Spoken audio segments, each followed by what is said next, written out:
Hi, my name is Clay Allen, and I'm with Old Capital Lending based in Atlanta. And for those of you who know Old Capital, we are multifamily lenders across the US, and I would be happy to take a look at any deals that you are reviewing. We can provide you debt quotes, whether it's agency, bridge, non-recourse bridge, traditional bank, CMBS, HUD, you name it. We will look across the spectrum and find what's best for you. So I've been doing a video series on the topic of asset management. I've done 3 thus far. This is the 4th. This is on key performance indicators.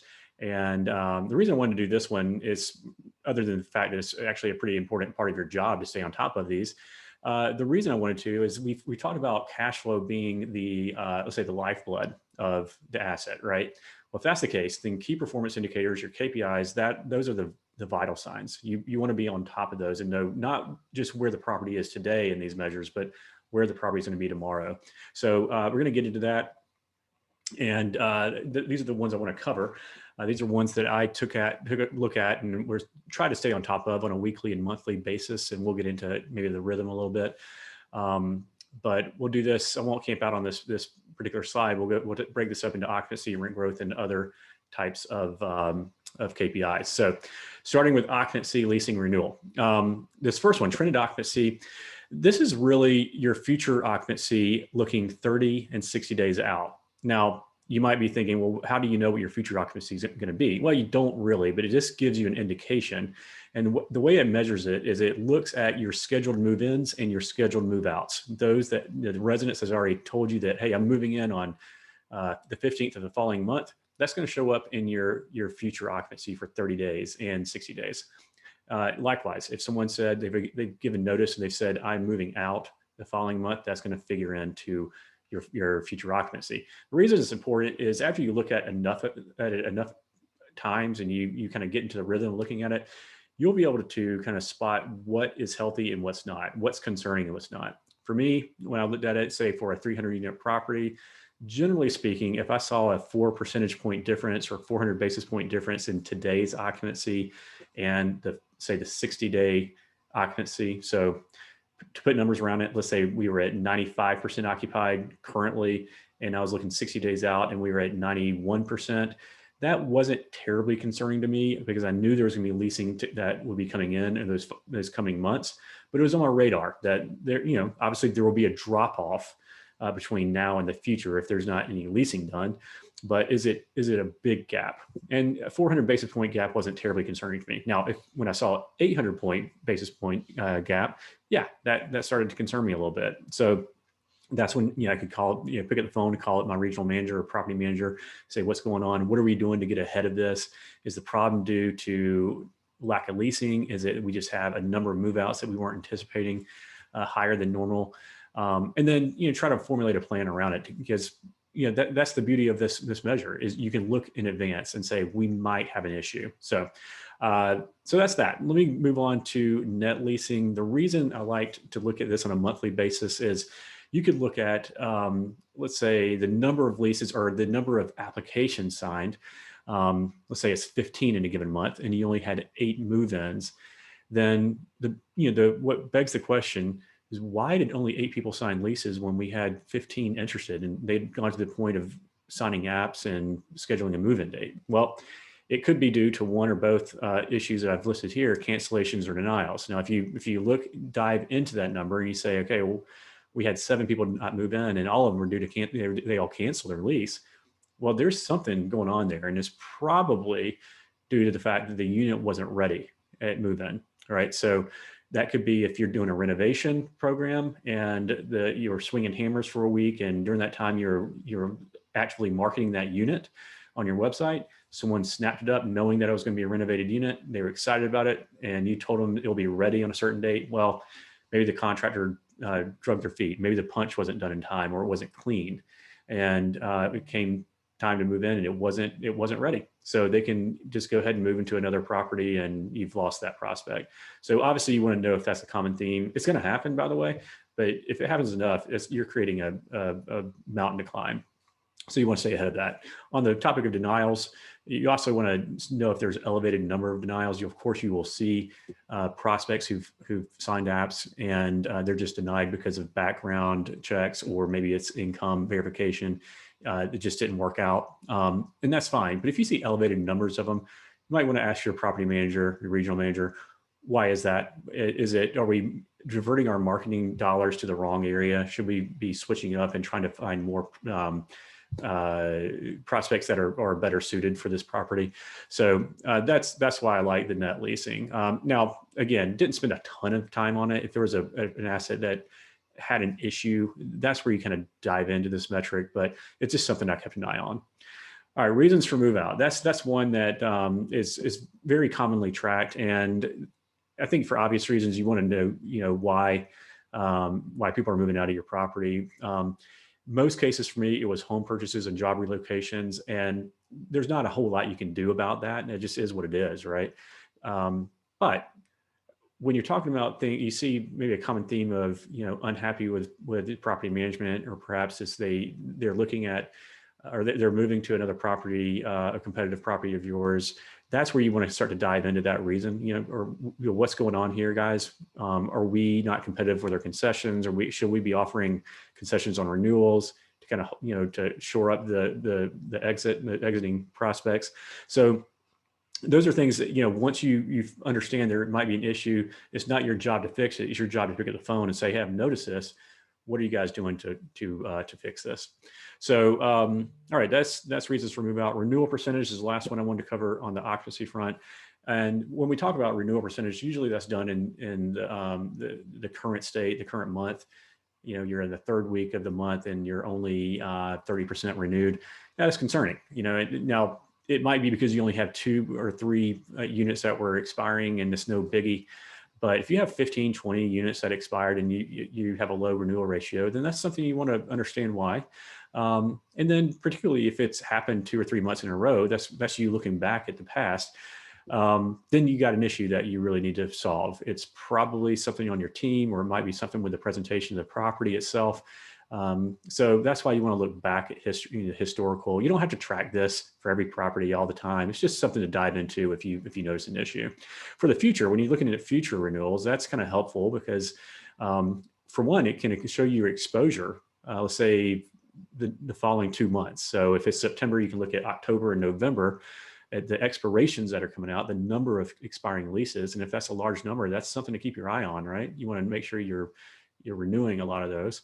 And it'll tell you, like, let's go with the September example. Again, we're in this third week of September, and you want to know what November looks like. Well, there's like 20 leases that are coming up, and you've got to backfill those. Well, you'll see how many people have already renewed for that given month.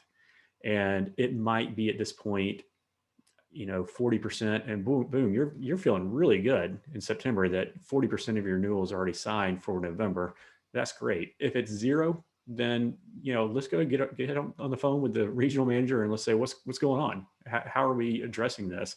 Are we making this a top priority right now in our day-to-day to go ahead and get ahead of this potential drop off in occupancy? So that's always good to look at. Again, it's not something that I looked at daily. In this case, it was more of a weekly look, and even though a monthly look is fine as well, but it was very helpful. So, all right, I'm gonna move on here to to rents, the KPIs for our rents. So trade out rents is a measure that YieldStar uses, and LRO is the counterpart to YieldStar. Both of those are revenue management platforms, and they both track what I call trade out rents. LRO calls it the old to new report. I just simply call them trade out rents because it makes a little bit more sense. But what it is, it's simply measuring the current rent of a move-in versus the outgoing rent of that exact same unit. And I looked at this on a monthly basis. So instead of looking at it unit to unit, I would just look at an average of all the, let's say, move-outs. Maybe 15 move-outs over a particular month, and you can look to see what was the average percentage change in rent for those units, for those 15 units. Now, that's all fine and good. That you might have a great feel-good story. I think I put it here in my narrative. Maybe you see a strong 8.5% increase in rent over the prior month. That seems pretty high. It seems really good. But so you want to marry it with the lease term, and this should always be coupled with the lease term to give you a little bit of context as to why the rent percentage change is what it is. For instance, if you have if you're, say an average 12-month lease term of the outgoing units, and then you saw that the average lease term for the incoming units was only 10 months, 9 months, 10 months, that might explain why you saw an elevated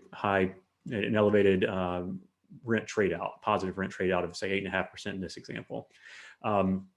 Conversely, if you went from a shorter term duration, say your outgoing leases average maybe 7 months and you signed 12-month leases, and then all of a sudden your rent trade out was -2%. Well, don't freak out because it's -2%, because you know that you went into more of standardized lease term of 12 months.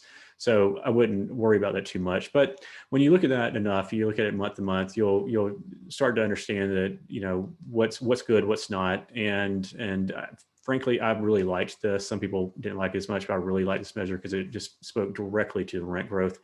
And that's one of the big, obviously the most important measures that you can really track is rent growth. So, all right, finally on this slide, I just want to cover concessions real quick. There's really no one particular measure. I just simply stayed on top of what was going on, what our teams were doing. And I didn't look at this daily necessarily, unless it was a very sensitive property, but typically looked at it on a monthly basis, or as I was on the revenue management calls, which were biweekly in that case. I would just ask, what are we offering on concessions? Is it really necessary? Or are we just trying to solve to a high occupancy?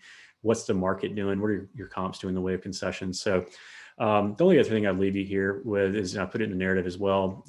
In most cases, if we're offering concessions, I like to do that on a one-off or upfront basis versus a prorated. So in other words, if you're going to offer free rent, it's better to offer that on the front end, because you want, when that lease rolls 11 months from now, you want to be at market at that point, or you want to be able to charge a little bit higher, but you can't afford a big jump. So if you are prorating your rent into the lease, then you are creating a much higher jump from the current level that they're paying, because they're paying a discounted rent, right? You're creating a much higher jump in rent if you're bringing them up to market 11 months from now or 12 months from now. And it's gonna be a lot harder to get them to sign. You're gonna have to remind them, hey, this was, when we booked this 12 months ago, this was a concessed rent, it was a special, there are no specials anymore. They're not gonna care because you just set the market at a much lower rent than you could have. So that's all I have for concessions. Moving on to the final one here, others, just other considerations, things that I stayed on top of. The unit renovations, there are 4, maybe I should have put 5 key questions that you want to ask yourself or ask your team members. And the best way to do it is to have a tracking system that answers all these questions. But the questions are, am I on pace for getting these done? Am I within budget, or am I $2,000 over budget per unit? If that's the case, you got to do something quickly to correct that. Am I getting the premiums that I want? And how long are the units sitting? The only other thing I probably should have put on here was, how long is it taking to get the units done? So, if you have a somewhat light value add, let's say $5,000 a unit, and you think there's no reason it should be taking more than a week to get these done, but yet it is taking 2 weeks or 3 weeks, you want to know that and push your teams to do better. So that's, obviously tracked more or less on a monthly basis. You drive yourself crazy if you're trying to stay on top of that on a daily basis, but it's a very important thing, especially if your whole investment thesis rests on getting the renovations done and selling the property on a value add basis.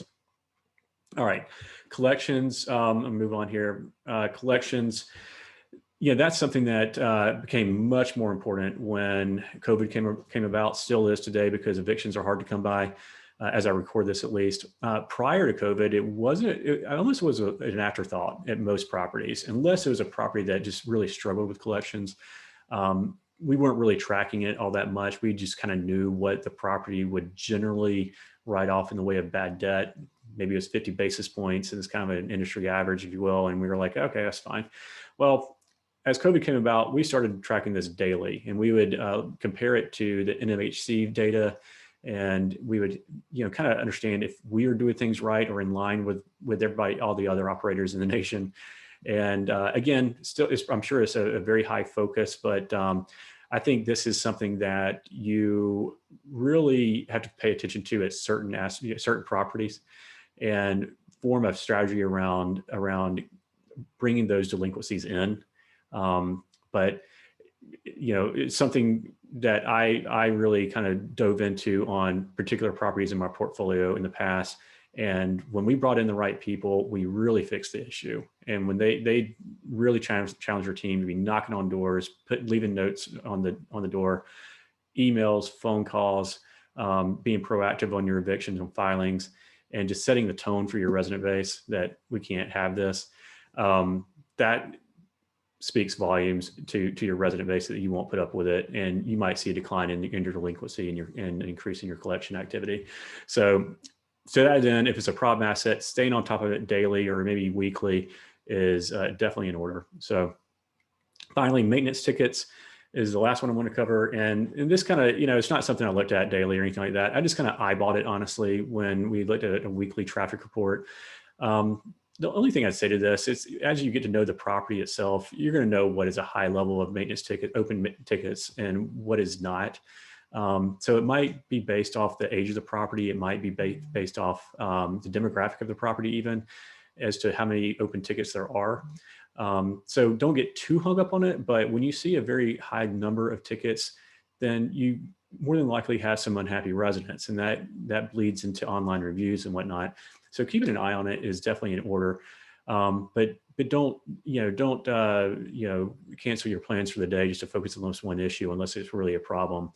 Just understand what the nature of the property is, and what level of tickets can the team handle and whatnot. So, all right, that's all I have for KPIs. This is my contact information. If you like a copy of that Excel file, I just simply put it in Excel, and happy to send it to you so you have the narrative in front of you. More than happy to send it to you. Just shoot me an email or give me a call. And again, happy to work with you on any quotes for that. Thank you for listening, and I will see you on the next video.